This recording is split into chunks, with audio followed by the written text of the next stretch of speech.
இங்கே பாருங்கள், நாங்கள் ஒரு நாட்டுக்கோழி அறுக்கலாம் அப்படின்னு வீட்டில் இருந்த கோழியை அறுத்தோம். அறுத்துட்டு பார்க்கும்போதே எங்களுக்கு பெரிய ஷாக்காயிட்டுக்குது. என்னடா அப்படின்னு பார்த்தா, மனுஷனுக்கு தான் ஃபேட்டி லிவர் வரும், கொழுப்பு வரும்னு பார்த்தா, ஒரு கோழிக்கு இந்த மாதிரி கொழுப்பு அடிச்சிருந்தா எப்படி நமக்கு கோழி முட்டை வைக்கல? ஏன்டா முட்டை வைக்கலைன்னு எங்கள் அம்மா சொல்லிட்டு இருந்துச்சு. இப்போ பார்த்தா கோழி அறுத்து பார்த்தா ஃபுல்லு ஃபேட்டி லிவர் ஆகிட்டுக்குது கோழிக்கு.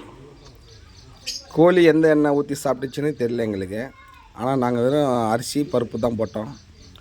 ஆனால் இந்த மாதிரி ஃபேட்டி லிவரை நான் லைஃப்பில் எந்த கோழிலையுமே பார்த்ததில்லை.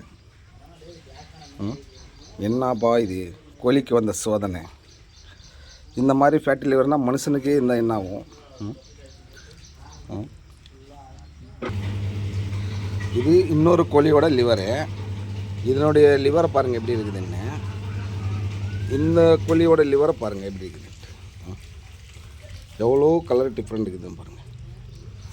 கோழி லிவரு இந்த கலராக இருக்க வேண்டிய லிவரு இந்த மாதிரி ஆகிருக்குது. அதனால தான் முட்டையே வைக்கல கோழி. நல்லா கொழுப்பு, எல்லாம் கொழுப்பு, குடலை சுற்றி கொழுப்பு சுற்றிக்கிட்டு இருக்குது. முட்டை வைக்கிறதுக்கு வாய்ப்பே இல்லை. ஏன்னா முட்டை வந்துட்டு பெருசு ஆகலை. கோழி கத்துது.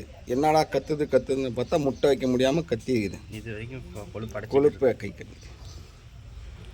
முட்டை வச்சுக்கிறதுக்கு வாய்ப்பு இருக்குது. ஆனால் முட்டை வந்து பெருசாகலை. அங்கே இடமும் இல்லை. முட்டை வைக்கிற அளவுக்கு இடமும் இல்லை. ஃபுல்லாக அப்படியே பேக் சைடு ஃபுல்லாக அடிச்சிட்டு இருக்குது. அப்படியே ரப்பர் மாதிரி இருக்குது. ஒவ்வொரு மனுஷனுக்கும் இந்த மாதிரி இருந்தால் என்ன ஆகும் மனுஷன்? கோழிக்கே இந்த நிலைமையா? இதை பார்க்குறதுக்கு நீங்கள் கண்டிப்பாக இந்த வீடியோவை நீங்கள் கம்பல்சரி பார்த்தே ஆகணும். பார்த்துட்டு இது ஒரு அவேர்னஸ் வீடியோ. இந்த மாதிரி இருக்க வேண்டிய லிவர் இந்த மாதிரி இருக்குதுன்னா அப்போ மனுஷனுடைய நிலைமையை இந்த கோழி திங்கிறவங்க நிலைமைக்கு நினச்சி பாருங்கள் எப்படி இருக்குதுன்ட்டு.